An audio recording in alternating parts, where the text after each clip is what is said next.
for women out there all over to hear your story. And when we first came on here, I was like, I'm so excited you're on here. Not because you know, are a DES baby, but because we had a chance to talk about this. And as gynecologists, this is a routine question we actually ask women about DES. And let's start with that medication, diethylstilbestrol. That's a medication that women were prescribed in the 1940s to 1971. It's a synthetic estrogen to actually try to get pregnant.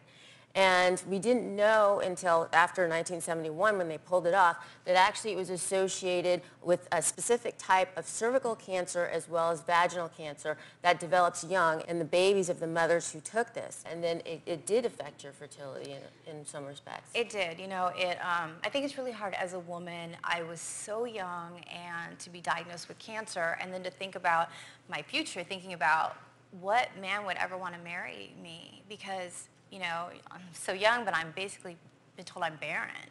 So what man, you know, doesn't want to have a family, doesn't want to have a wife that he can share that experience with? So it just left me feeling really like there's something wrong with me. And I always used to say, I'm broken.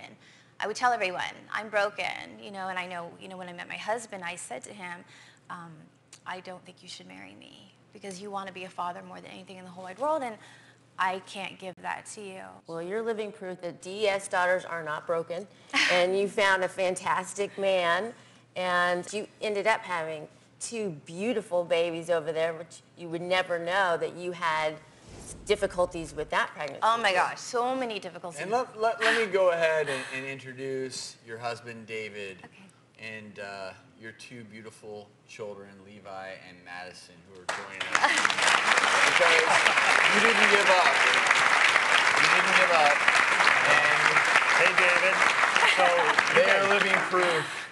Those are 2 great-looking kids. Thank you. And you guys struggled just to have them, but even once they were born, they were preemie and in the NICU, right? They were born at 2.5 pounds, and then all the complications. And well, they both had jaundice. They had holes in their hearts. Holes in their hearts. And then with her, because she had the complications, breaking her water so early, the doctors were like, your daughter's very sick, and there's a good chance she has cerebral palsy.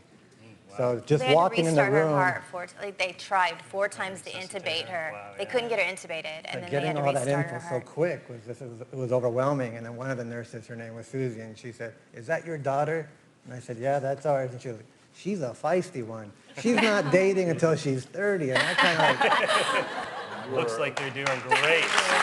One good looking family. Thank you.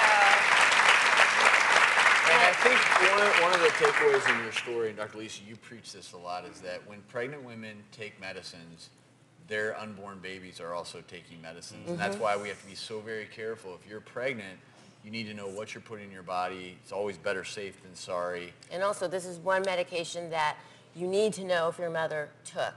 Amy, thank you for sharing your story with us. And sharing your beautiful family as well.